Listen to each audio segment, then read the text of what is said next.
Hello guys, this is Mokibo and I am back with a video.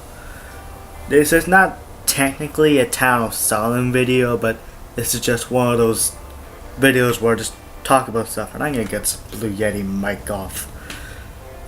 For some reason this program is not detecting my Blue Yeti, so I might as well use my poor quality laptop microphone, which is shit.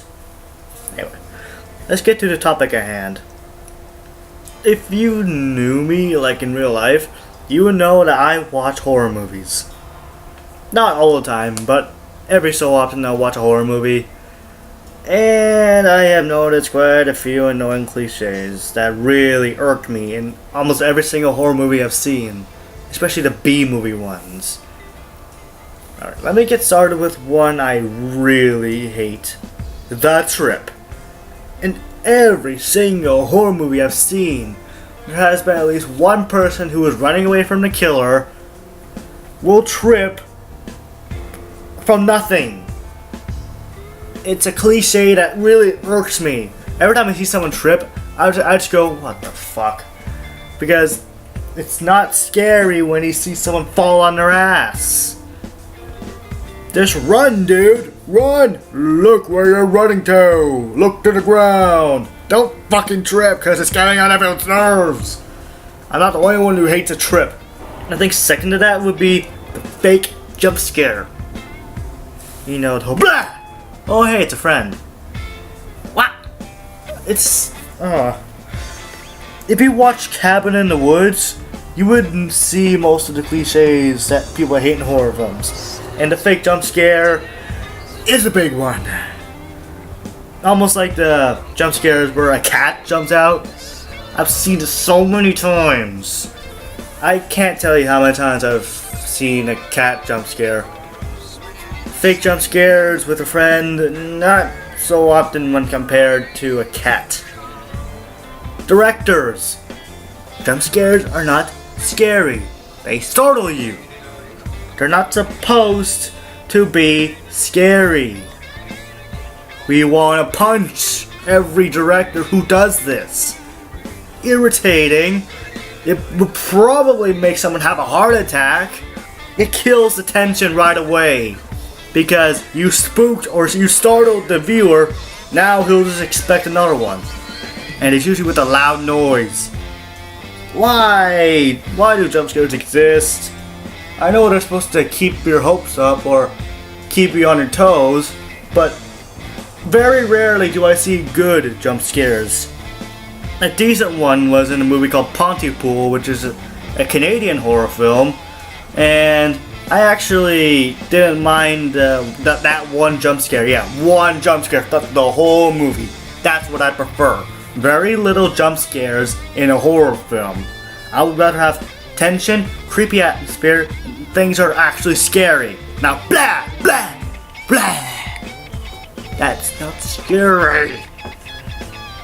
I think another cliche would be pretty much stereotypes. The jock, the slut, the virgin, the nice guy, the occasional black guy, and the stoner. Why? Why can't you make original people instead of stealing stereotypes or using them over and over again? And the next cliche I hate ties in with the stereotypes. The whole, if you have sex, you die. Every single horror film that has people having sex, they die. Why does sex kill? Why do killers go after people that have sex in films? What, are they special? Are they on their hit list or something? What the hell? I can't believe how many times I've seen someone die right after they have sex. This has been going on for so many years. It irritates the fuck out of me when I see it. It's like, when you see characters having sex, it's like, oh, they're going to die in the next scene. Because it always happens, and of course, you always expect either the girl to die first, the guy to die first, or both die at the same time. Either way, sex equals death in horror films. Another really irritating horror cliche is the lonely female that lives. Why? Why does there have to be a female to kick the shit out of the monster? Why?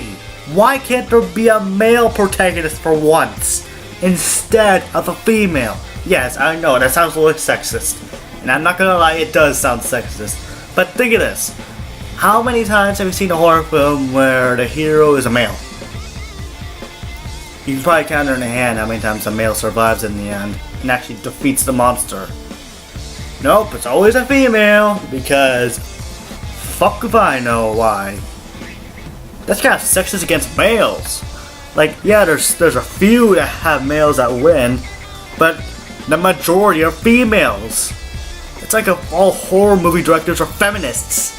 And I hate feminists, especially the Tumblr ones. I'm not gonna get into that. Another cliche, which is not terrible, but it's not good either. It's where there's always college teens that take a trip up to a cabin. Either it's a cabin, an abandoned building, or it could even be like, somewhere in the forest. Cabin, forest, you choose. I've seen more cabins and abandoned buildings than much else. Sometimes they even take place in a studio. It's kind of funny, actually. The whole they drive into the cabin thing. Yeah. It's like when they drive up, they have a camera that takes the shot inside the vehicle. You pick out who's going to live and die, all because of how some people act.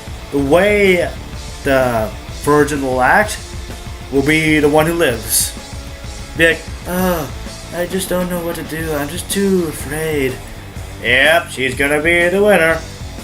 The two that make dirty jokes, they're going to die when they have sex. The pothead is only thinking about getting high throughout the whole time they're there. The occasional token black guy will just be either a smartass, someone who's defending the female if they're being teased or insulted at, or just a plain old, just another body for the serial killer to kill.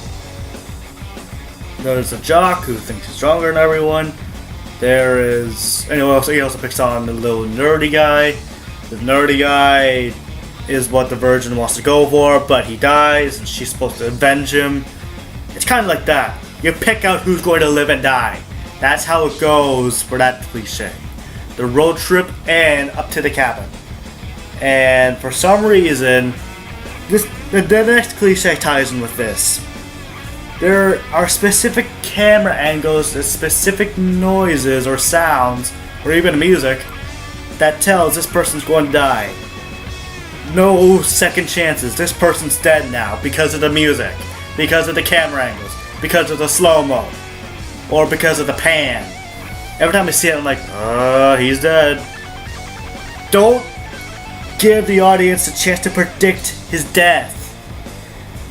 You already know he's going to die, but don't you be like, oh, he's going to die now, here's the music that says he's going to die. I'm so sick of that. Just stop with that cliche. Make it unpredictable. Not shit that we can actually predict from a mile away. Paranormal Activity is a good example of horror movies that do not have specific camera angles that contemplate someone's death. Mainly because it's found footage. There is almost no music. There's no real pointers that someone's going to die. That's what I like, when you don't know who's going to die or how they're going to die. I hate when the music has to tell you that the person's gonna die soon. I can probably think of more cliches, but I'm too lazy to at the moment.